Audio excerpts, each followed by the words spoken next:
Mechanical learning में मैं कुलदीप आपका स्वागत करता हूं। आज की इस वीडियो में हम जानेंगे विस्कोसिटी के बारे में। विस्कोसिटी जो है फ्लूइड्स की एक प्रॉपर्टी होती है और हम इसी के बारे में डिटेल से जानेंगे।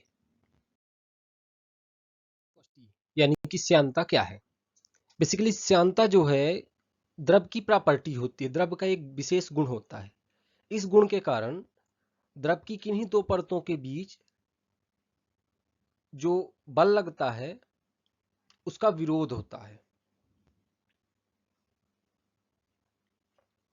यानी कि विस्कोसिटी जो होती है द्रव की किन्हीं दो परतों के बीच लगने वाले बल का विरोध करती है, जिससे वो परतें उन परतों के बीच बल नहीं लग पाता और वो परतें एक दूसरे पर मूव नहीं कर पाती हैं।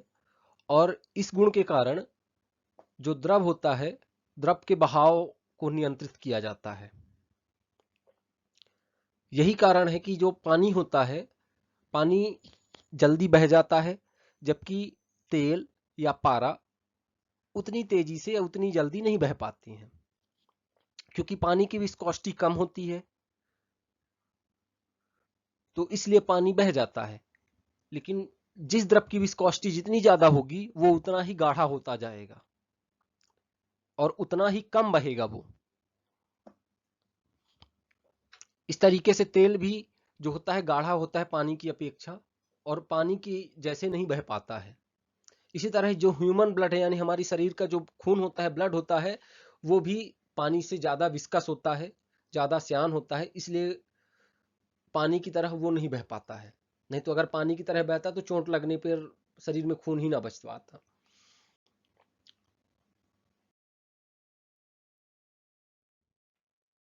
अब अगर द्रव की किन्हीं दो परतों के बीच की डिस्टेंस जो है वो y है,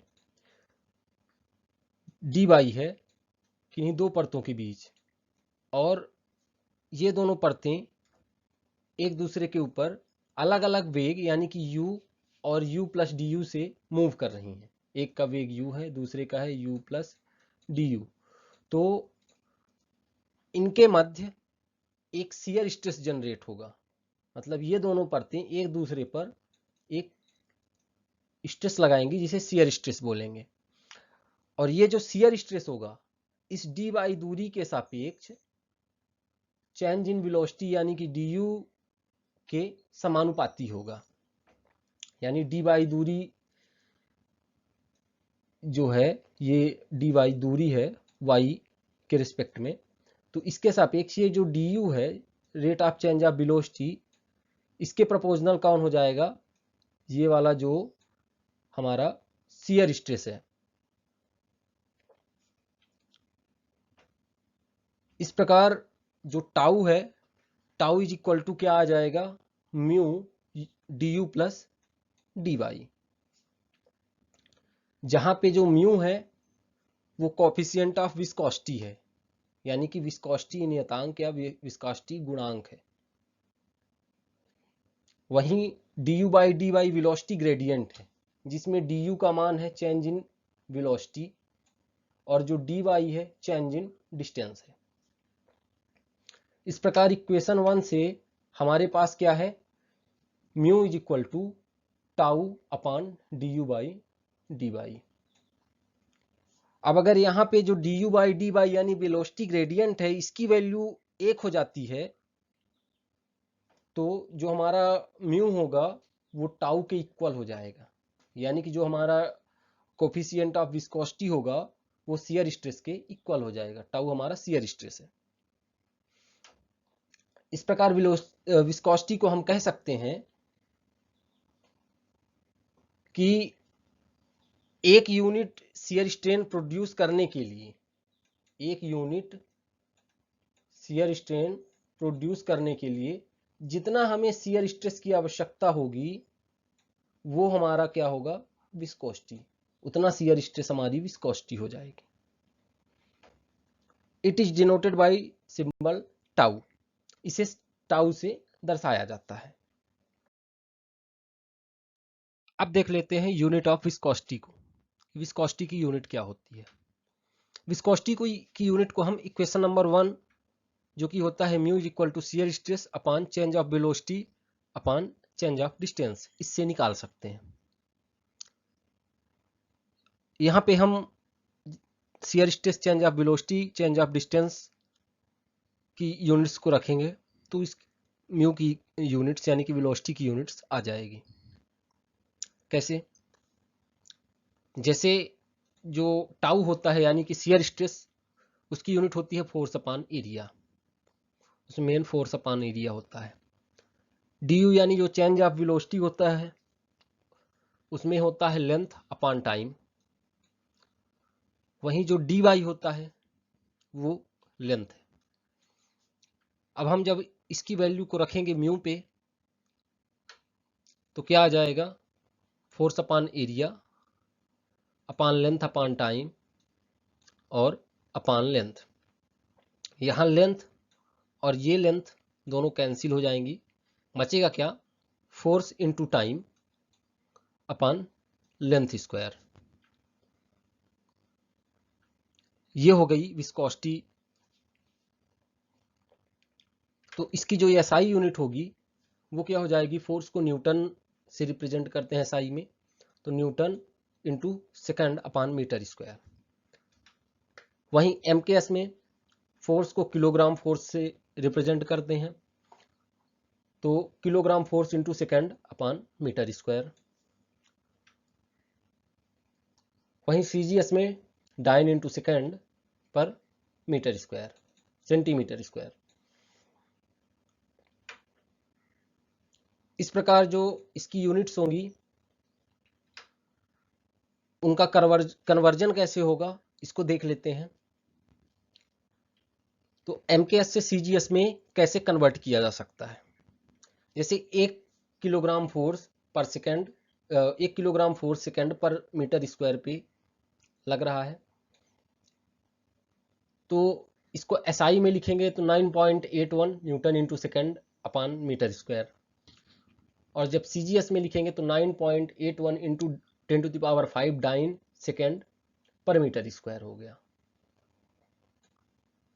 लेकिन यहाँ पे ये पूरी तरह से सीजीएस में कन्वर्ट नहीं है।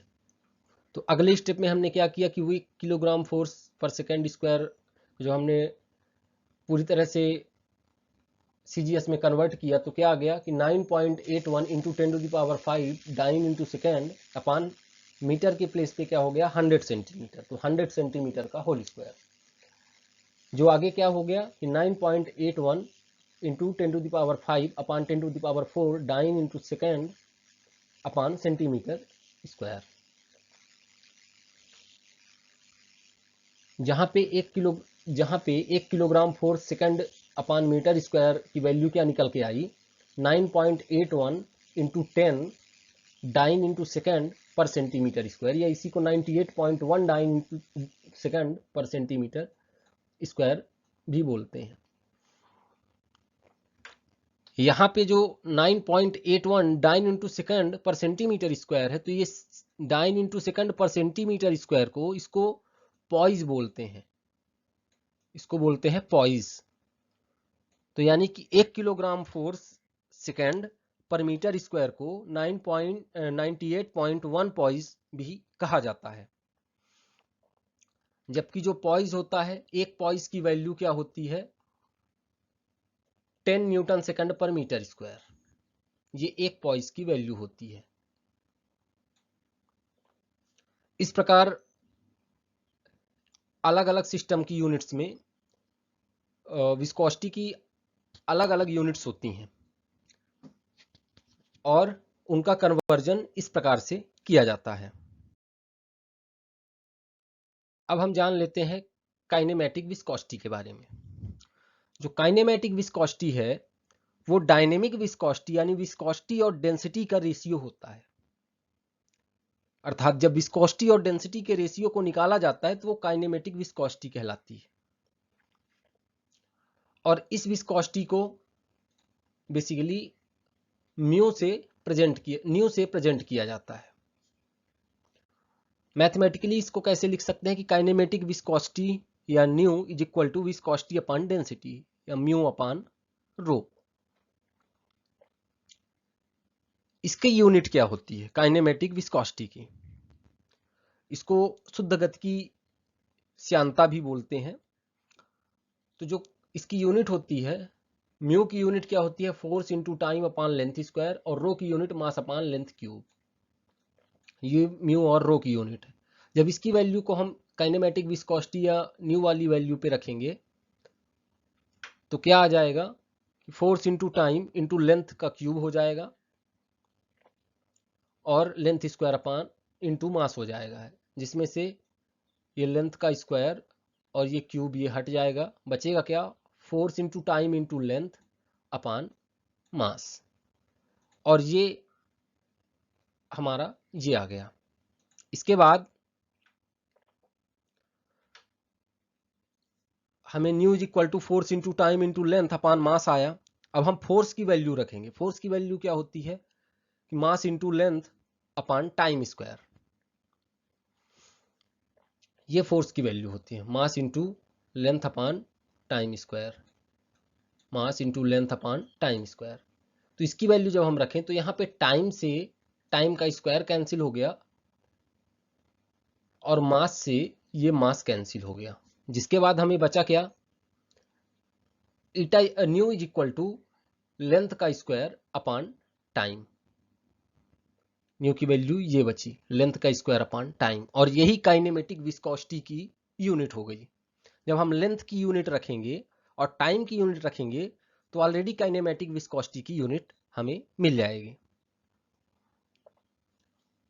इस प्रकार एसआई और एमकेएस सिस्टम में जो काइनेमेटिक विस्कोसिटी की यूनिट होती है वो होती है मीटर स्क्वायर पर सेकेंड, जबकि सीजीएस में ये जो यूनिट होती है वो होती है सेंटीमीटर स्क्वायर पर सेकेंड,